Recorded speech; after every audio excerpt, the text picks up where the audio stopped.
All right, guys. Looks like we're can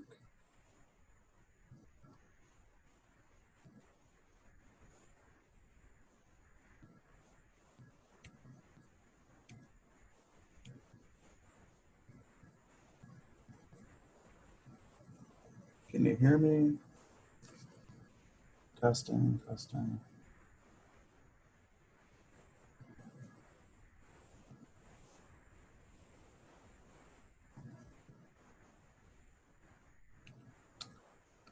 Testing, testing, testing.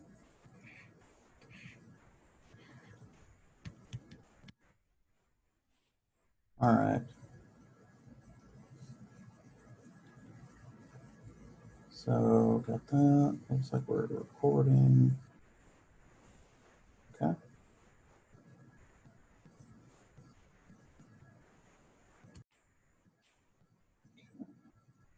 Share screen. Share. Okay. I think that is working.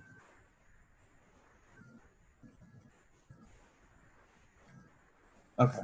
So hopefully it's recording the audio. Anyway, so just kind of coming back to the little creature that we were working on a little bit earlier.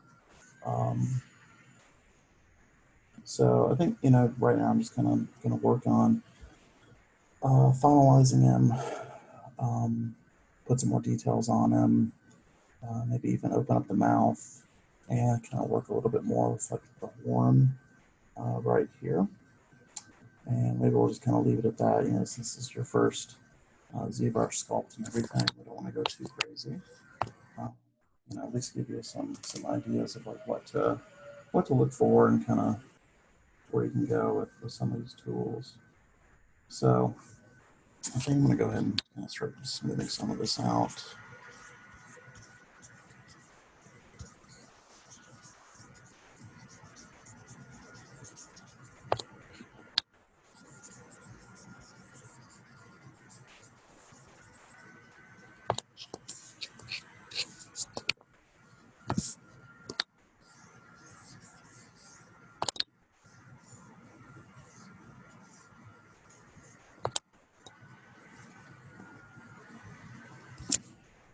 I'm just kind of work on a plate a little bit. So let's go and get the damn standard. And just going to dig in.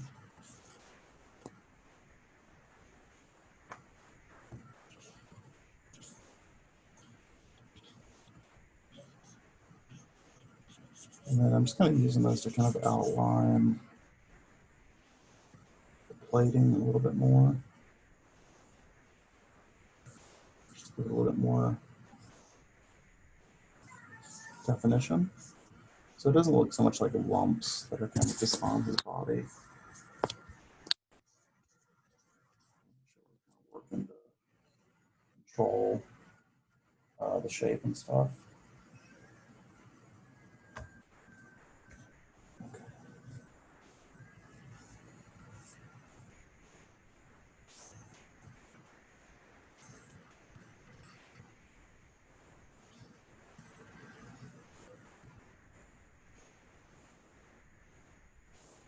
So you'll see the damp standard kind of allows us to do that.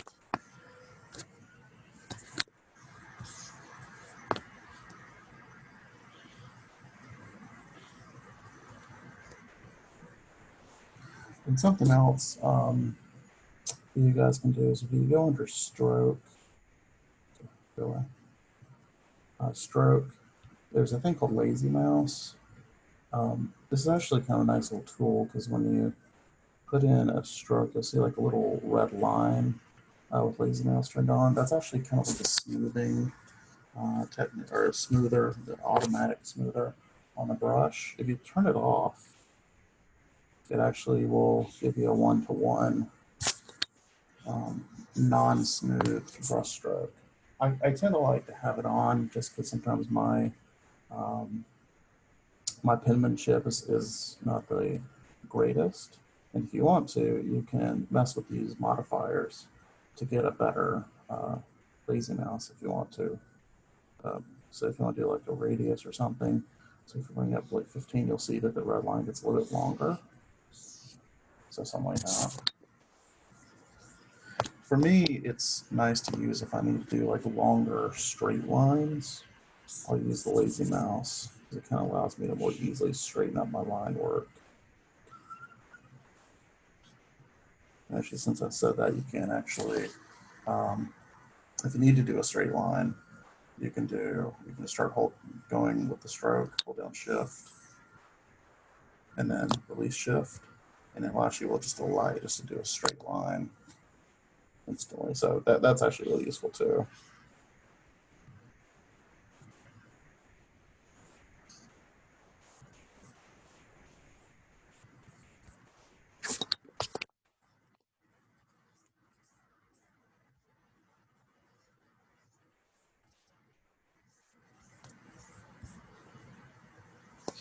So you'll see that since we're using the DAM standard, we're kind of getting a little bit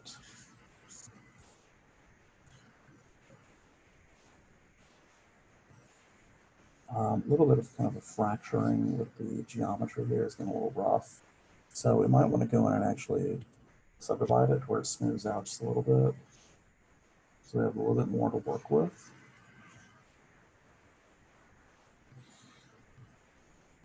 And you may want to go with like a little bit finer brush. So subdividing, raising the resolution on the mesh, allows us to get that more defined look.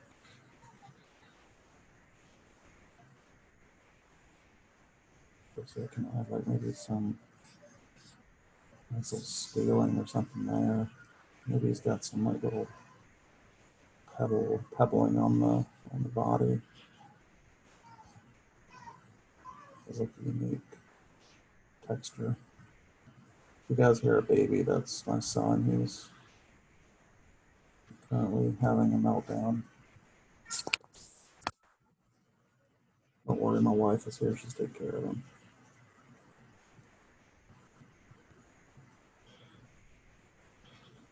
So you can kind of create a nice texture that way, if that's something that you're wanting to do.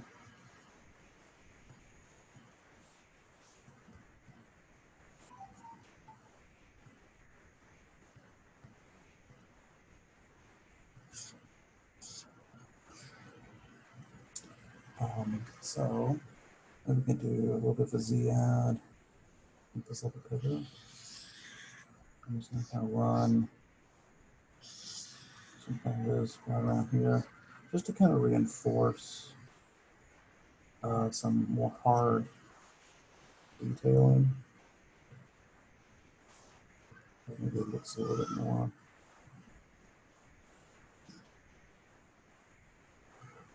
shell-like.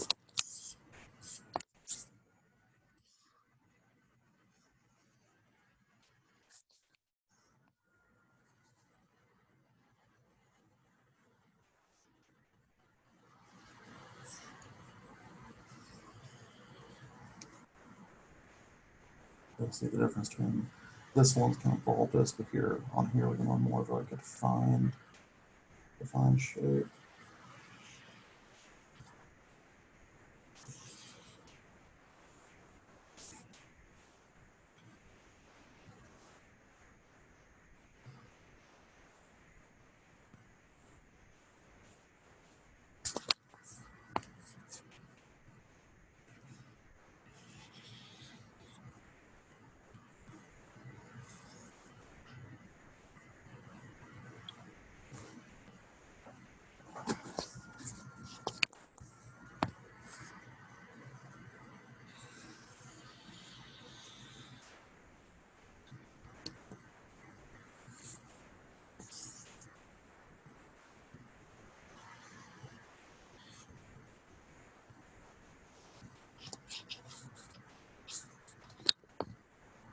Last night when I was doing the first video for you guys, my wife joked that as I was making the video, she said I was sounding like I was going full Bob Ross.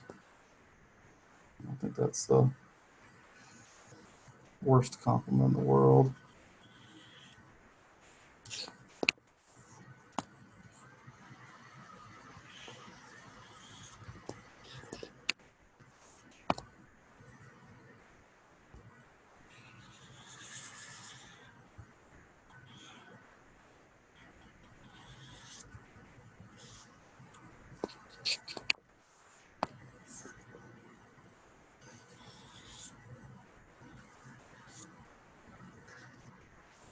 There we go. So we're getting nice lines right there.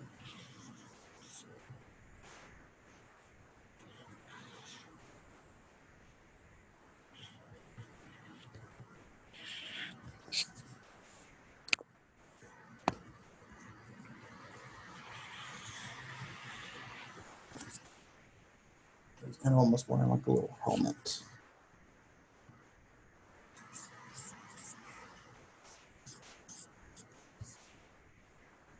I'm do a little Z sub right here. I'm kind of go in and dig out the other side.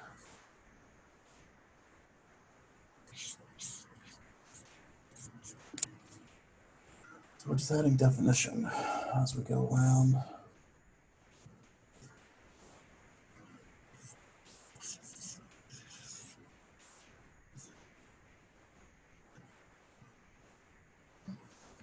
And also I'm going to go to H, high polish.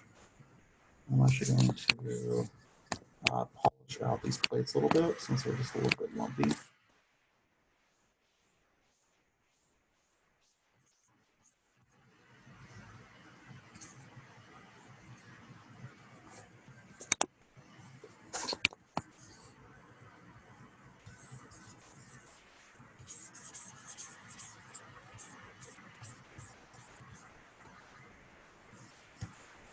This is a nice brush when you're doing hard surface modeling. Something that you kind of just work out some of the more organic lumps and stuff that kind of pops in when you're just kind of adding stuff on, adding clay in. Allows you to really kind of like refine the shape pretty well. Maybe something like that.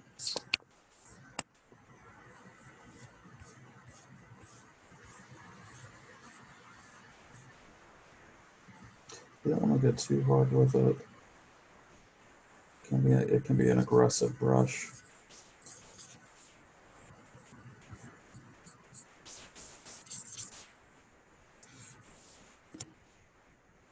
Use the idea.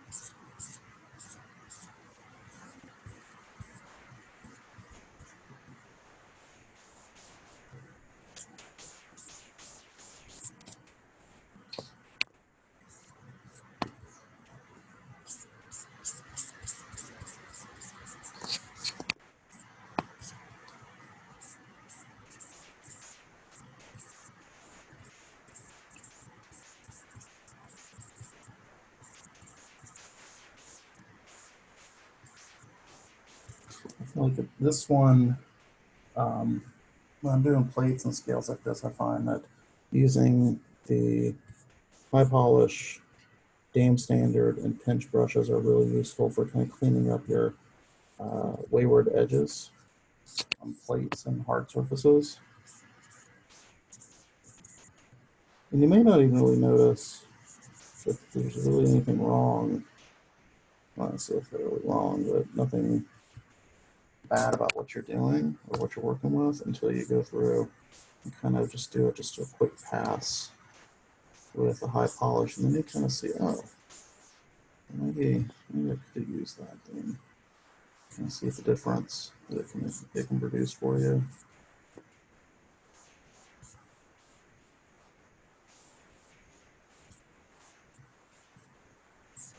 So let's see, the big thing here is it's just kind of refining these shapes for me to what I want.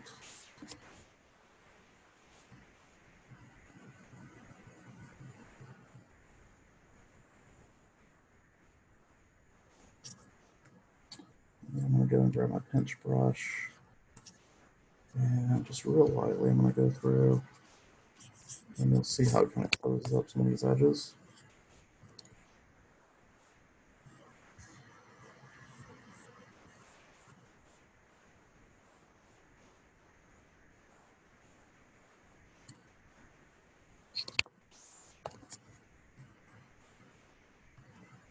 You don't want to go too heavy with this one. This one can really mess up a sculpt if you're not careful. Just go light. Just go light. It's kind of like a painting technique. You're just going light, doing stuff in passes.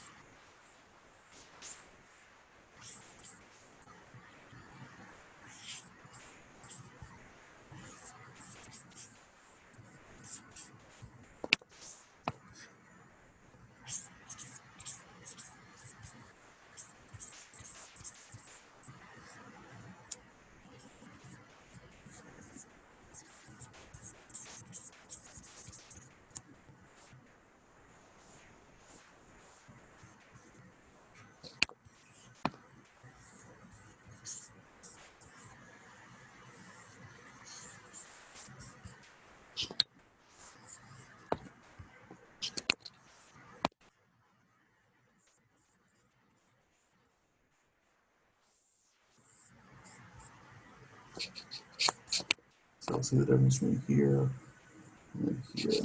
How much nicer it looks. Just going in and closing up those plate gaps. It gives it a much more organic, natural look.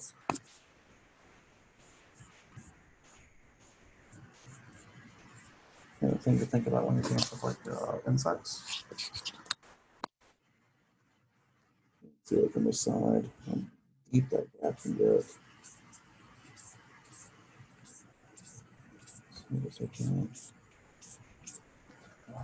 It's not even kind of unifies that silhouette just a little bit more. Just looks so much nicer now.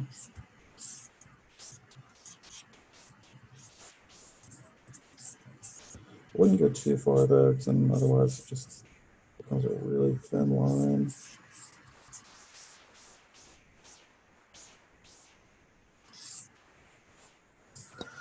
You get the idea. So I'm going to use it to square off some of these edges. I want to. So that looks pretty good. Okay. He's looking good. I like him. So another thing we can do to kind of differentiate the shell material, you know, what I guess we made out of like bone or whatever, from the skin, is we can do a different type of texture. Okay, another type of texture on here.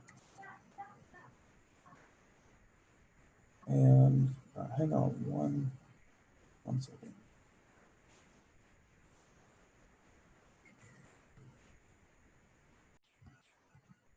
Okay, all right, I'm back.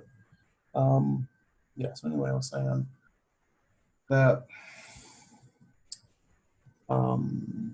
texture. So we can do different kind of texture on the shell versus the body. So we kind of differentiate the type of material that's being used on here. One thing we can do, just to kind of make sure that as we're sculpting, we're not accidentally going and sculpting on parts of the body we don't really want to, and go ahead and just kind of start masking off the shell.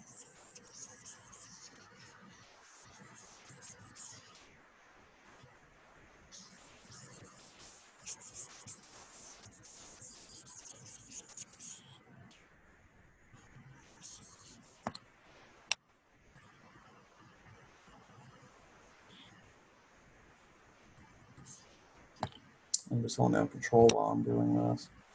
So I can just basically just mask all this out and then invert the mask as needed, and then I can kind of work on either part of the body. The nice thing is that I can start using things like alphas and kind of just paint on actual skin textures.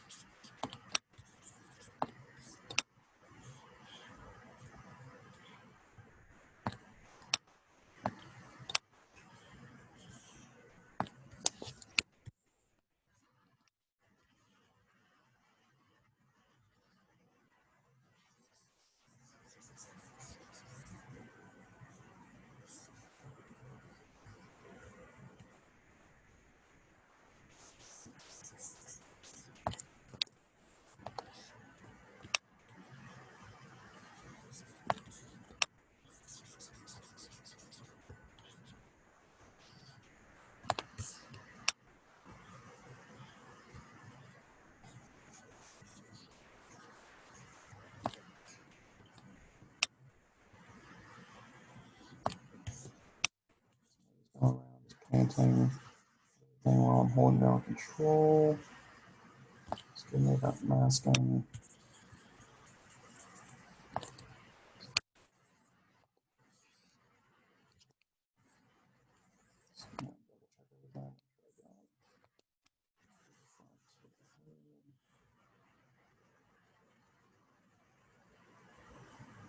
Okay. Cool, there we go.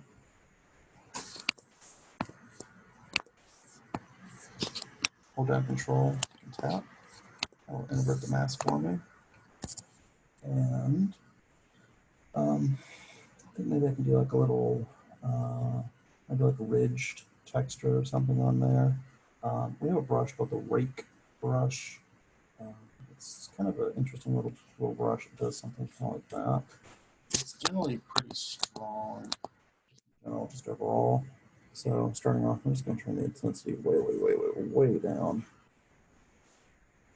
Something kind of like that.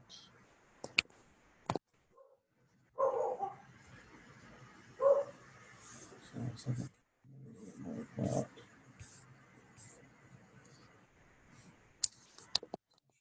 Back up again. I'm going to go ahead and turn on, go to stroke, lazy mouse. I'm going to turn on my lazy mouse. So see now, it applies it with a little bit more of like an even pressure.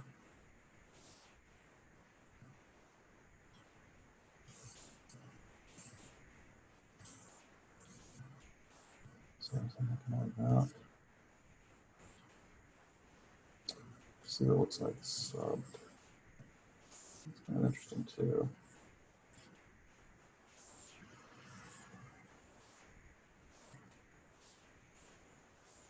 This is really just to kind of break up the surface. Maybe look a little bit more.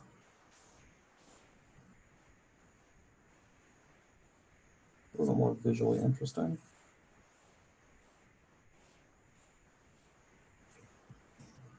I'm kind of building up what we were talking about last class, that I'm trying to get the major details down first before I start going into more of the minutia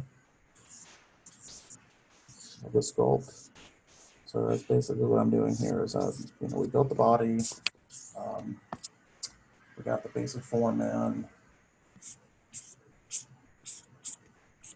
and now we are starting to get a little bit more detailed.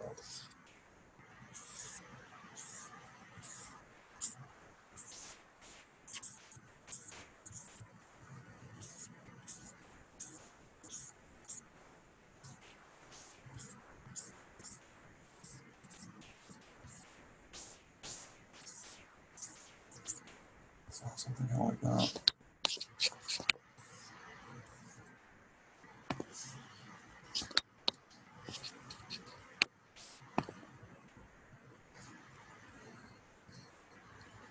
And then also, let's do a standard brush.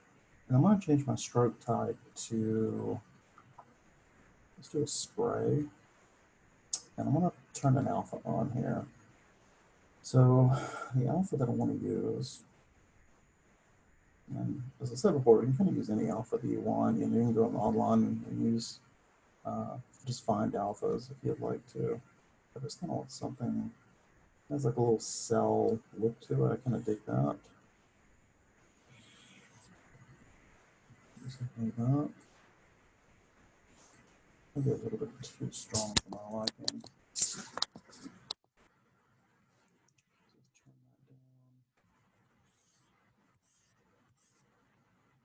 Kind of go subtle. There we go. That's really nice.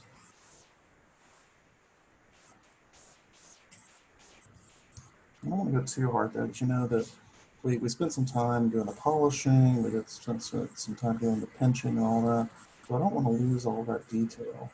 And if I go real hard with this, then I will be losing that detail, or losing that work that we did. So I'm just going through doing it real lightly. Now I'm kind of thinking of like the texture of like a walnut shell, or something similar to that.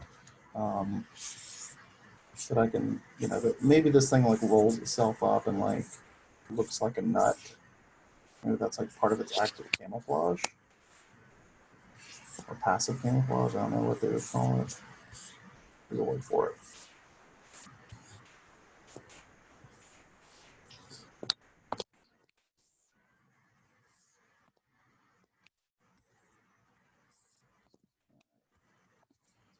And let's switch over. I want to go to a dot because I kind of like this little look we have here. And I'm just going to kind of paint on, you know, a little bumpy skin. A little bumpy skin.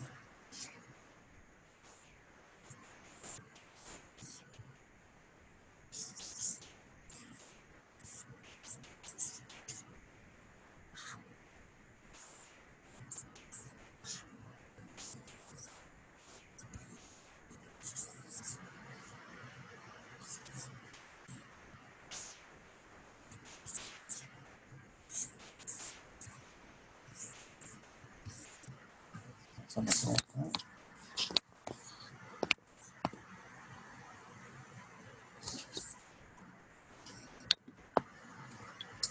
And then I'm going to go over to something a brush called the Pin Shadow. I'm actually going to turn off my texture. I'm going to go ahead and turn on Z sub, turn off RGB because I don't need to actually paint any color. And I'm going to use this to kind of just do some detailing around the mouth.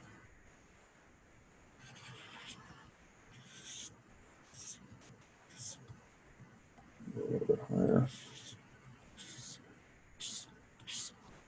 Kind of thinking like if he's like an insectivore, maybe he eats nuts as well. Probably have like a hardish beak. Not really beak, but like the mouth might be like a little bit beak-like. So I have these lines. Kind of think of like a turtle shell or a turtle beak. And also I'm going to do a little wrinkle right there.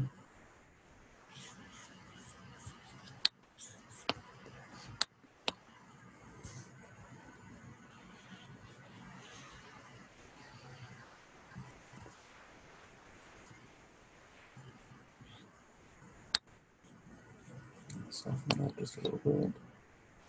Okay. So very, very gently go over with the smooth.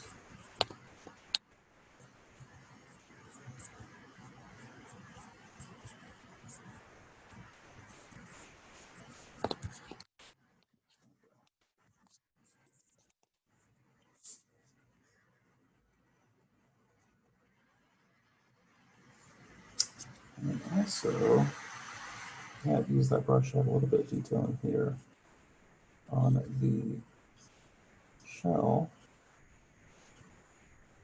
Maybe it has like little cracks or something on it.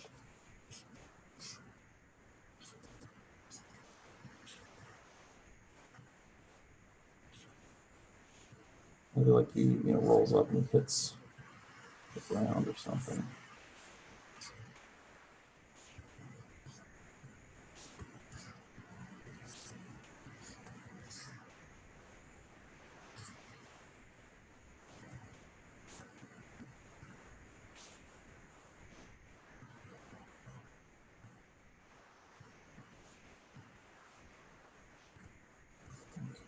I should go a little bit deeper for this. All right.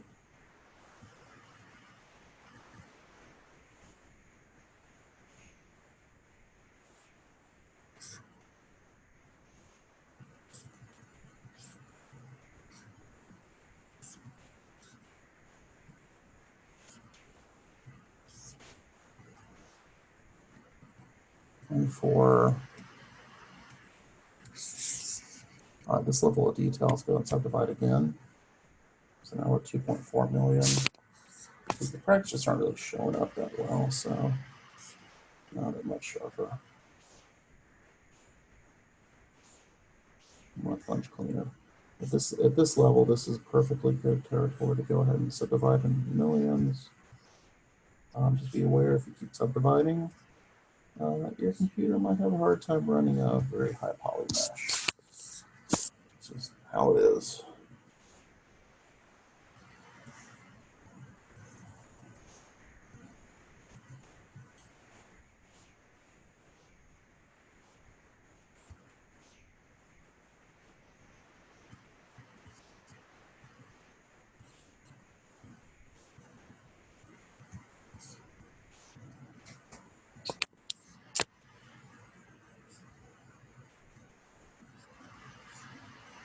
Now, something to think about is asymmetry within your model.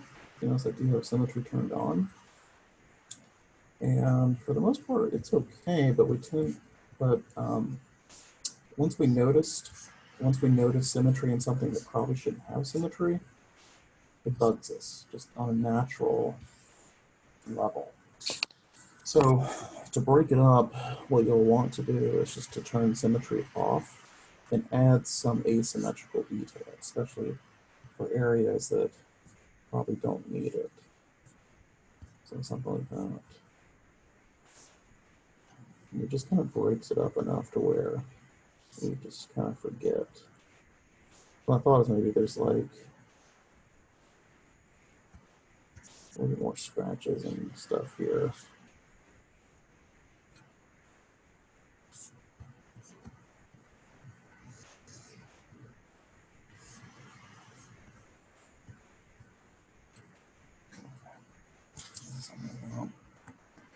So now it doesn't look so much anymore. Okay, add some extra scratches.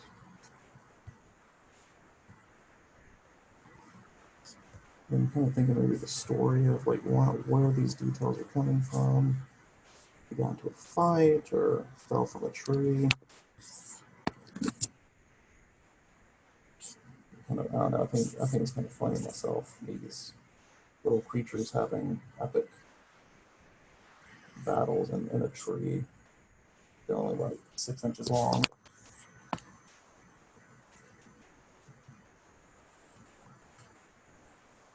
Oh, maybe he just fell on a rock. I don't know. Call it the stag beetle, I guess.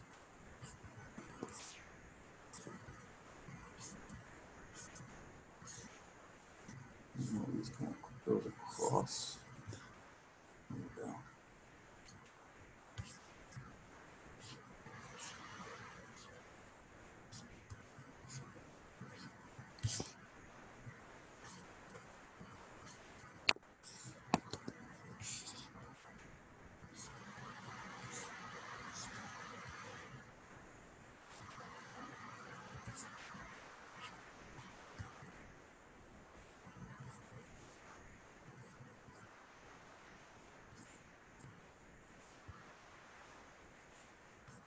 Of course, vary the strokes as well.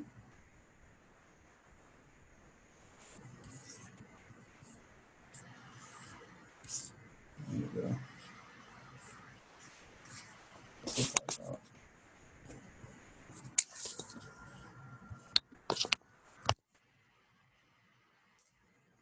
So I never did finish that horn. So what I want to do is actually drop down to subdivision level 1. And you'll see that I immediately go down and poly count.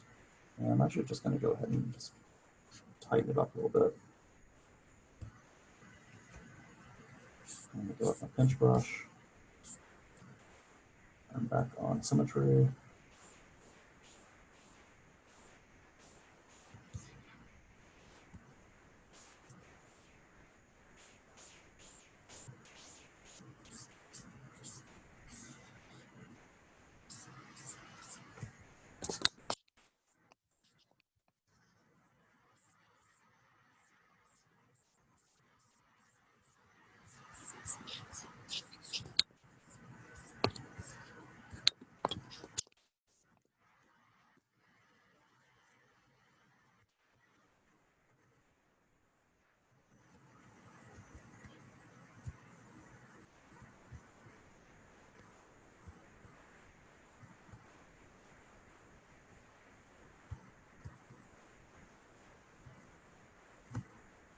I'm kind of just using that new brush to,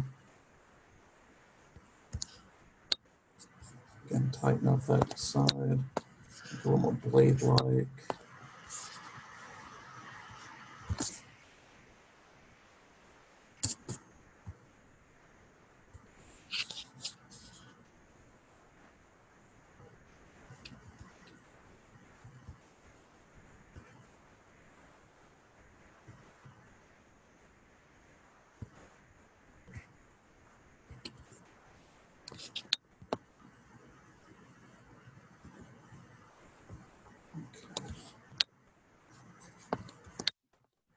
So let's maybe a little bit more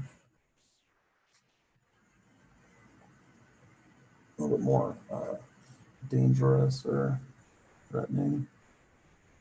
And then something we could do is maybe just do a little bit of a barb right here. Oops, back. Sure that accidentally pull from the other side. So just masking off the area I don't really want affected.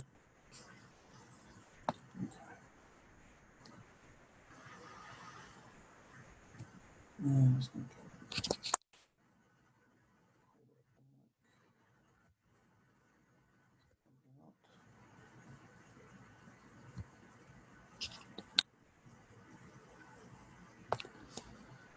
there we go.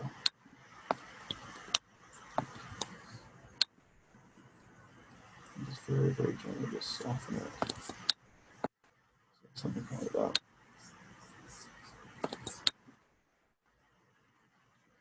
Now we'll go ahead and just jump back up on our subdivision levels. So we still have a lot of the detailing that we put in there.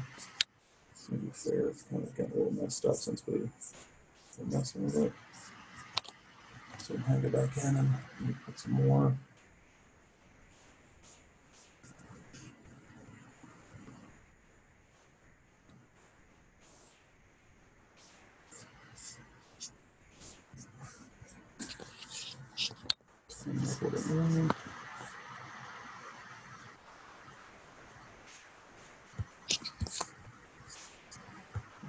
Like pinch. Oh, that's not pinch. There we go. And tighten it. That's about it.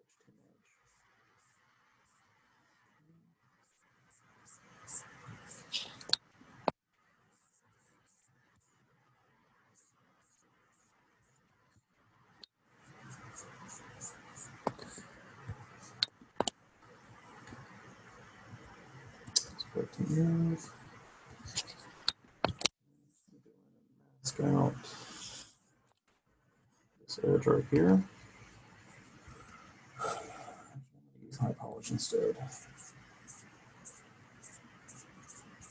And kind of just get rid of some of this crap right through here.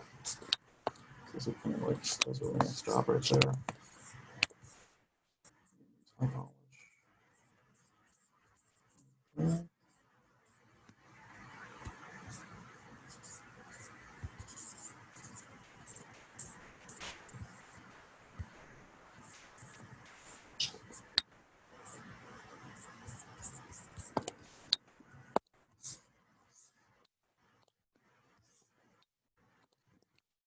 It's way more threatening now.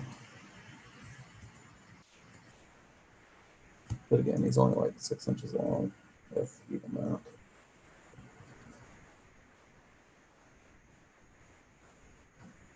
Let's go back to that pin shadow.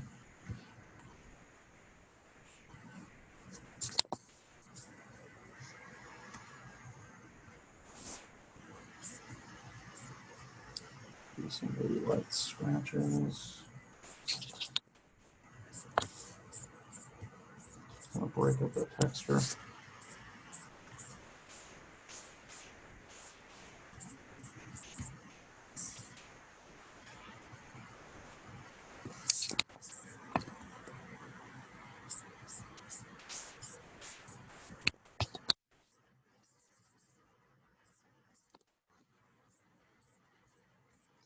I think, continued, use of this horn, it probably creates a fairly consistent pattern of scratches on the surface.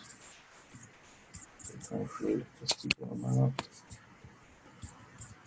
These kind of lines are probably pretty consistent. So I need to go and set it out again. So 9 million.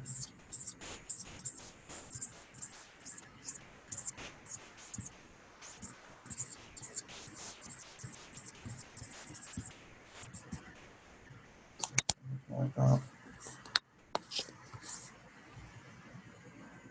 And there we go.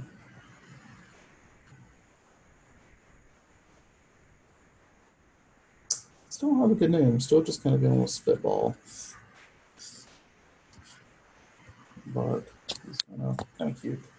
Last thing is, let's just talk about making this, your character maybe a little bit more worthy of being put in a portfolio. So usually with these, you're going to want to poly paint them.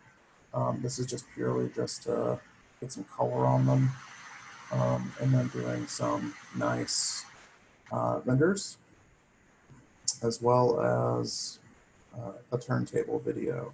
Okay, so this is all pretty standard stuff. It's pretty easy to do.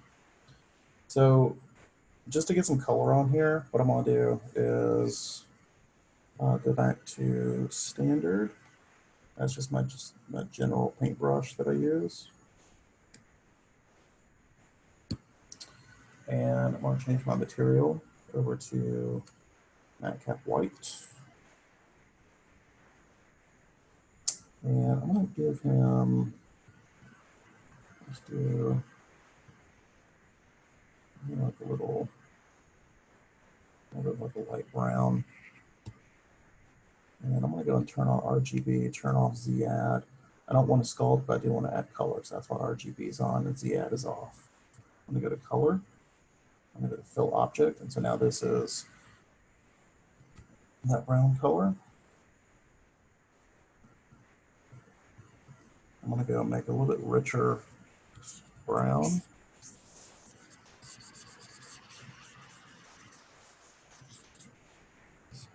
And then just going to paint them.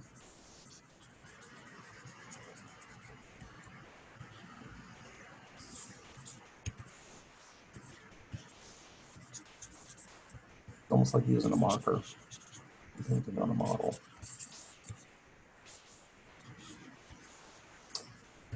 The poly painting you do on this model can be transferred to a model that you could rig in Maya. So if that's something you wanted to do, this is actually a workflow we go over in shading, lighting, and rendering.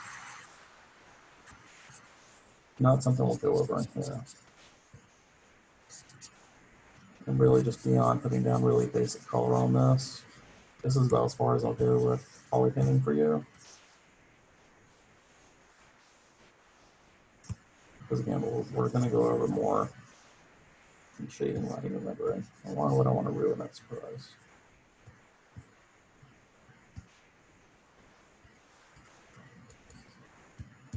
Something like that. And then I'm going to do a little color pick right there. I can use this to kind of clean up the edge.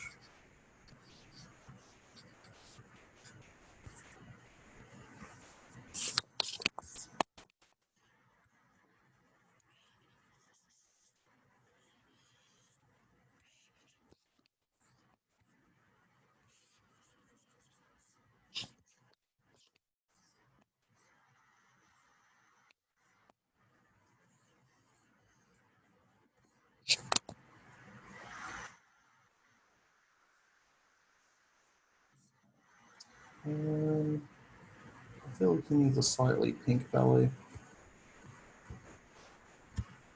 Just a little pink belly.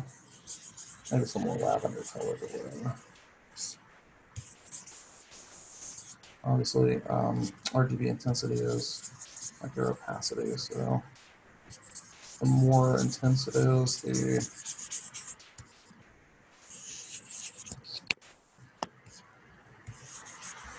the more opaque your brush is going to be.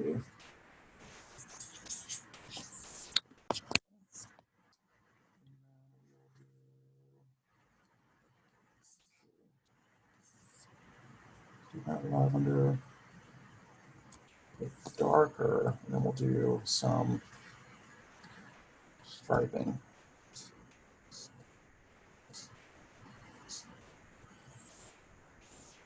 It's really, really light striping.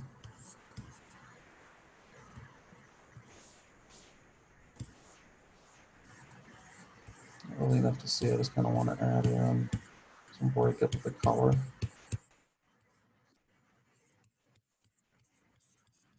So you'll see them kind of bouncing between two different colors basically. That lavender and a brown, and it's just different hues or values of the brown and the lavender. Actually, I'll tell you a really nice brush to use. It's Pen Shadow with color turned on, and actually add some really cool stuff.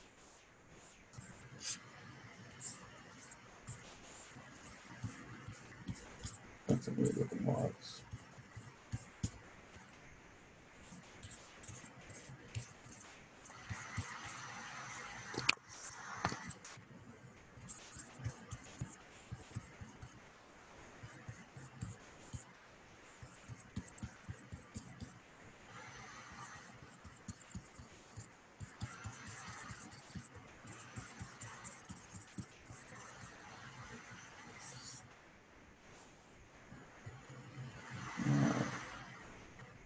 And lastly, I'm going to do a little depth wash on this. Let's go back to not Snake Clip Standard. And this will be something that kind of ambient exclusion, essentially, where I'm just kind of darkening areas where the mesh gets close to each other. This adds a little bit of shading, a little bit of depth to the model.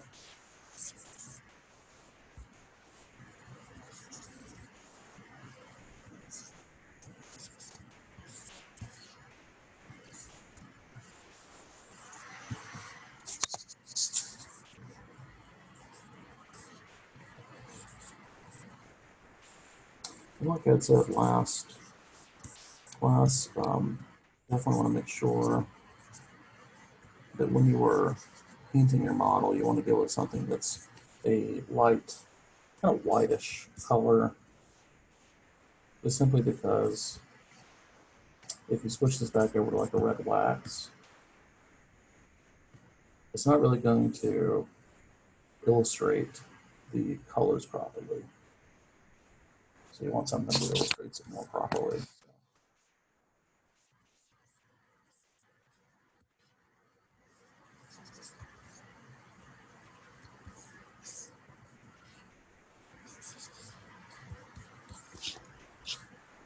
So there we go.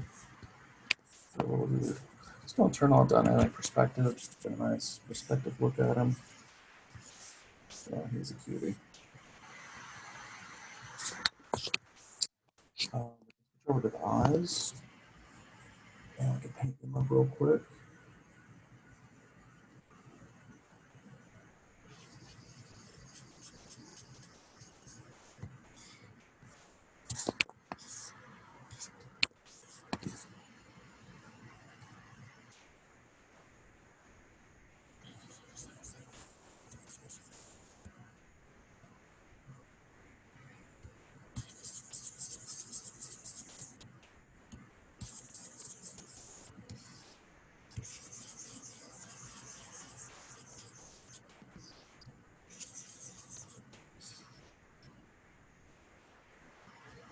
I'm just going to go black eyes.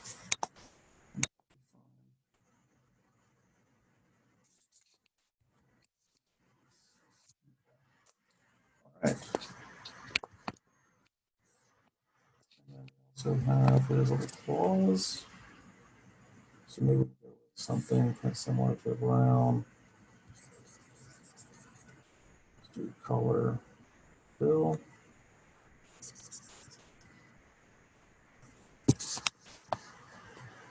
do that again. Have this masked off. There we go. There we go.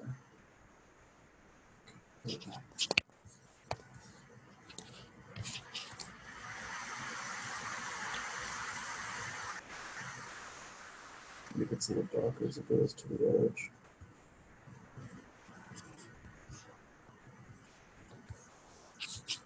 Okay.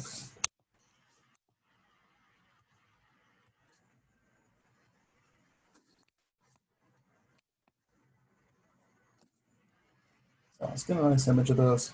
There's a little button up here called BPR. That's a built-in rendering engine for ZBrush. And it'll give us a decent little render of it. You'll see the image there. One of the cool things about ZBrush is we have what's referred to as Epr Filters. And so like, this is just a good image just to kind of represent the actual model. So let me just save this out real quick. So I'm going to go to Document, Export. And it's going to want to save as a PSD. Do not save as a PSD, just do it like a JPEG. And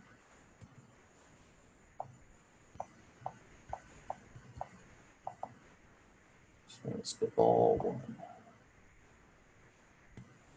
Okay. Let's see if this is good.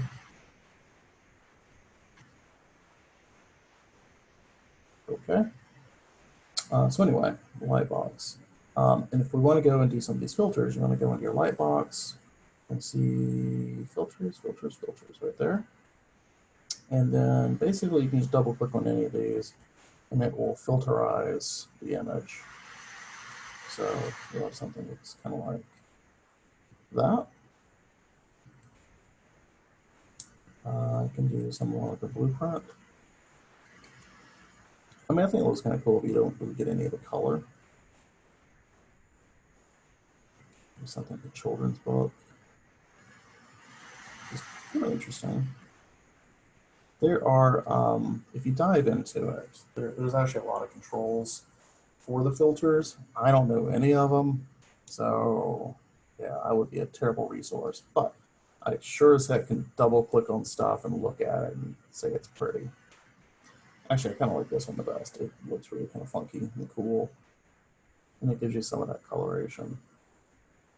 But yeah, there's all sorts of things in here. So these are fun to kind of give yourself a nice postable image of your model that you're working with.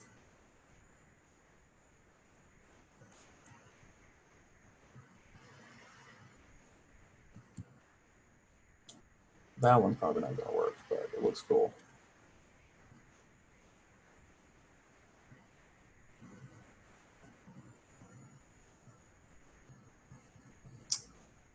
I guess if you want to be in a pixel art, you could do something like that.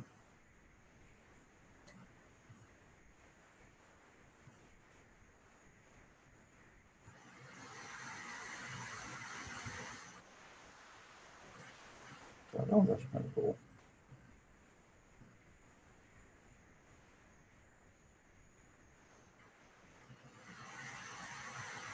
So anyway, I'm just kind of messing around with these, but you get the idea. So for a turntable, you don't actually have to have BPR turned on for this. You can just do it normally, but if you want the effect, you'll want to turn BPR on for the turntable to actually work. But it's much, much quicker if we don't have it turned on. So let me just show you how that works. So let's turn it off. I'm going to go to Movie, and you see what says Turntable. Don't click that yet. We want to go to Modifiers, and it's going to give us some options where it says like playback speed is 48 frames per second. That is really fast. So I'm going to take it down to something more useful, like 20 to 24. I'm dealing with this down, so I really don't have Any control over it? 25, good. Spin frames, 180. You know, I kind of want it to go maybe 10 seconds, so I'm going to do 240. Spin cycle 1, it's going to go over the y-axis, which is fine since I sculpted it with the y-axis pointing up. Down here, you'll see where it says like time, title image. There's a fade in and fade out. I'm just going to turn that off. Overlay image, turn that off. And that should be good. So if you go and hit Turntable, it's basically going to just turn the image, turn the model around while it's taking one snapshot every single frame.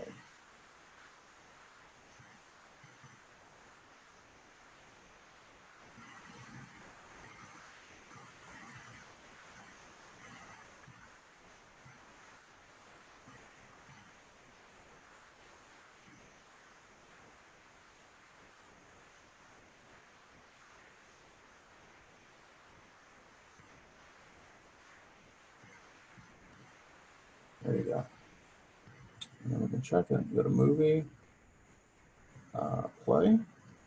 So there you go. One thing I don't like is it's actually showing, it's not just the canvas, it's actually showing like the entire workspace. So what you want to do is to hit delete, get rid of it. I don't want to save it. And right here, it'll say, do you want to do the window or the document? You want to do the document? Do you want to do a large video, so like the larger resolution, or do you want to do something small? Small movie size means it's going to render really quickly, but it's going to not look great, especially if you blow it up and we put it up on like a reel or something. So you're going to want to make sure you do a large, and turntable again. You'll see that it does go a little bit slower, but the final result will look a little bit better.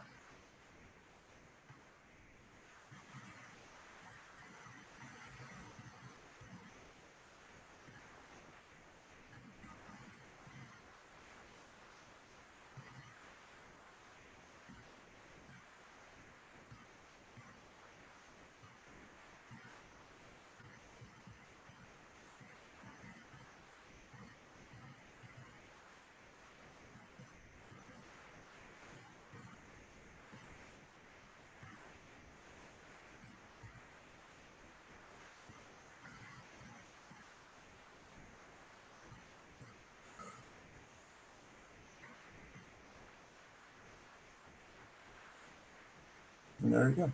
So take a look at it again. Movie, play. Movie's a whole lot bigger. Looks clearer, looks good.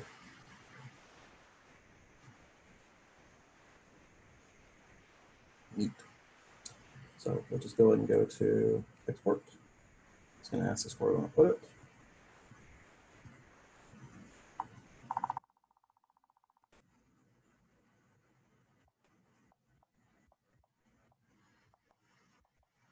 Spitball TT for turntable. Save it. It's going to play it.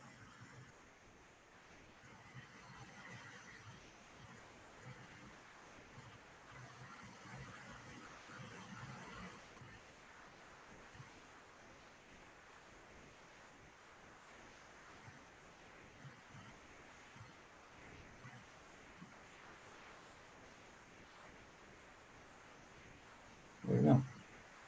All right, video is exported out. We got an image. Yeah, that's pretty much it. Make sure you save the document. And yeah.